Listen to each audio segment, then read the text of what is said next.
Tommy Douglas once said, setting people to spy on one another is not the way to protect freedom.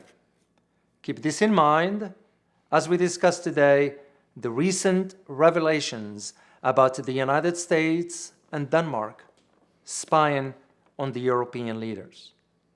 My name is Dr. David Oualaalou. And my name is Dr. Ross Stewart. And you are watching Geopolitics in Conflict.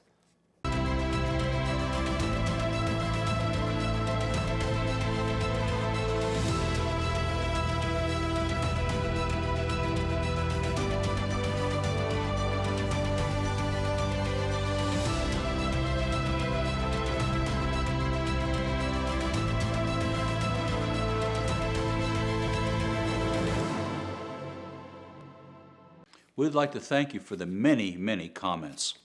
Indeed, Ross, we've been receiving a lot of comments from our viewers and very interesting comments, and we couldn't thank them enough for this. But also, we wanted to let you know about the new membership on the Patreon that we have now. And if you like our videos and you want to support us, consider a membership on the Patreon. Once again, thank you for your support. Back to the topic. David, based on some international contacts that we have, a very condemning report has come out about Denmark and the United States and spying on European leaders. What do you think? Well, that's correct, Ross. The report you're referring to just came out about 48 hours, indicating that the United States has been involved in spying on European leaders, including from countries like Norway, Sweden, Germany, and France. And those are close allies of the United States. Remarkably close allies. I know, because the common pragmatic thing to think of is you don't spy on allies. So that's where the problem is. Where do you think this all started? How did this come into being? Well, that's an interesting question, Ross. Basically, where all this started, it started back in the 90s. Just for you to know the background of this.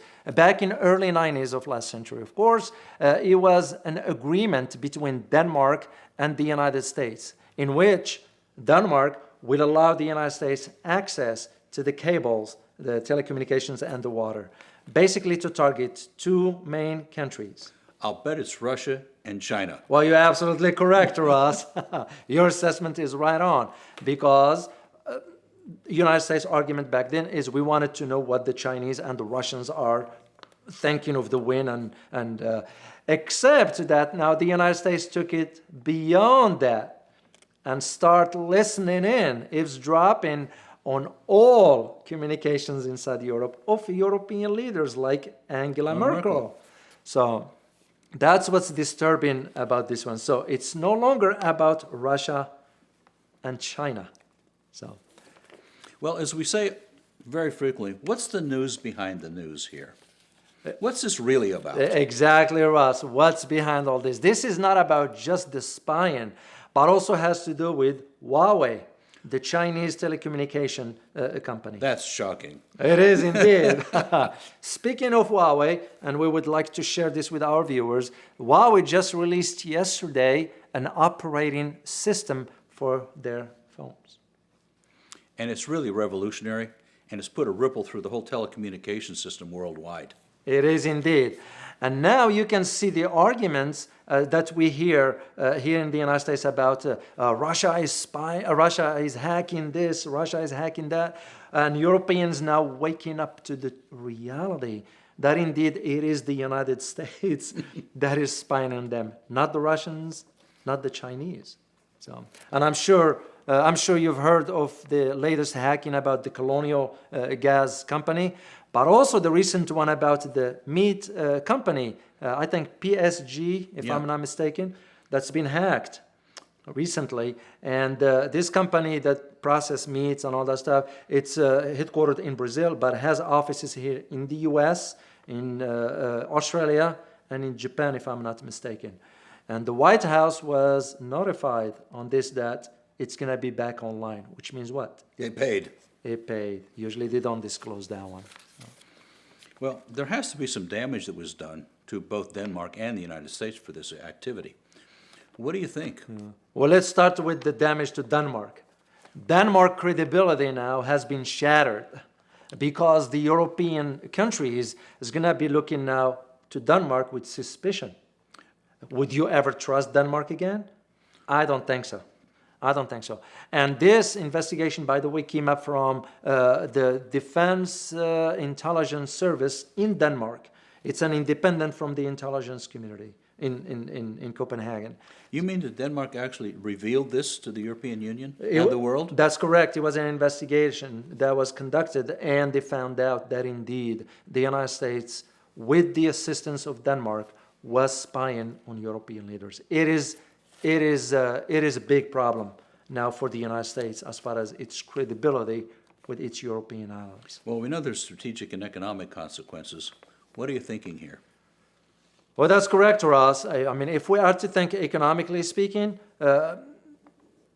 it will be just a matter of the European countries reconsidering their economic ties to Denmark. I'm not saying they're going to ban Denmark completely. They will not, because Denmark is part of Europe and all that. But also Denmark plays a strategic role when it comes down to the Arctic. Oh, So, absolutely. Yeah, and you can just see with what's going on in the Arctic now with Russia and China joining in projects in the Arctic, you can see the need for Denmark's role into this. You know, and we did a show on this some time ago about with global warming and the Arctic opening up to international transit. That's correct, Ross. And we're going to do a follow-up on this because there have been some recent development on this. So that's on the economic side. But on the strategic side, I don't foresee anything changing. The reason being because still the bulk of the relationship between Denmark and other European countries has to do with military cooperation. Oh, yeah. Yeah, and strategically speaking, yes, this is Denmark's going to get a slap on the wrist. You don't do that, but from a credibility perspective, it damaged Denmark completely. Now, the U.S. is not trusted already, but this added another nail to the coffin as far as that trust in the American system. With the sanctions, the threatened sanctions to Germany and so on. That's correct, yeah. Oh, boy. Well, this is now, you see, the idea of why the United States was opposing Huawei from operating in Europe. They wanted to have a monopoly on spying in Europe. They didn't want any competition. Yeah, it's not a laughing matter, but it is the fact. So the United States didn't want to have a competition on spying on the European. But that goes beyond just this one, because as we mentioned earlier, that Huawei came up now with its own operating system. It indicates how much fear the West, Europe or otherwise, we're concerned about Huawei. The United States argument about not allowing Huawei has to do with the spying, because the United States was saying, no, Huawei is the back door to the Chinese government for them to access information about. Well, the United States is doing it. Right. So, and this is why we see the consequences with both Australia and Canada. Because both countries, the argument was made for them by the United States not to allow Huawei to operate there. So now we know why. So just to go back to your question about what the strategic implications of this, it's not going to be much. Yes, of course, the revelations, I'm sure the European Union is going to make some decisions regarding how it's going to handle this, but it's going to be handled behind closed doors. The public is not going to know much about all this. How much do you suspect that the European Union is going to push back on the United States for this activity?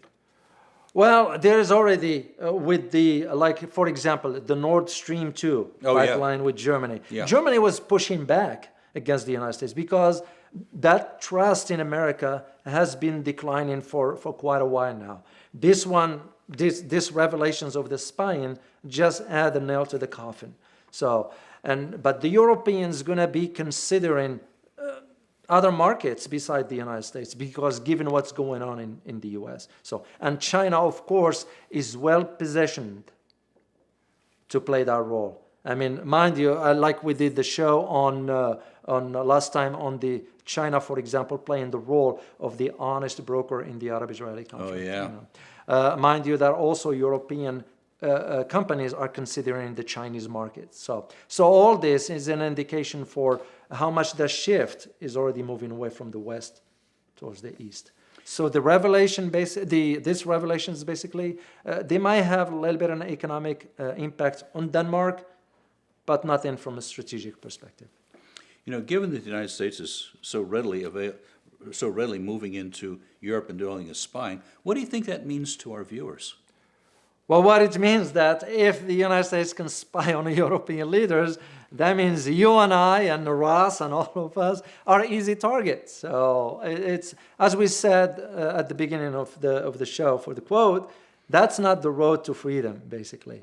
And now we can see why, for example, you take whistleblowers who bring this stuff out to the surface. If it weren't for some investigative journalists, we would never know about this. So basically what you need to know is that every communication you have is monitored. So just be aware of what you are putting out and So saying. the conclusion is, doesn't matter who you are or where you are, you're vulnerable to spying. You're absolutely correct, Ross. You're absolutely correct. Let us know your thoughts in the comments. Also, be sure to check out our other videos. Don't forget to like, share, and subscribe. Thanks for watching. And as always, stay informed. Till next time. Bye-bye.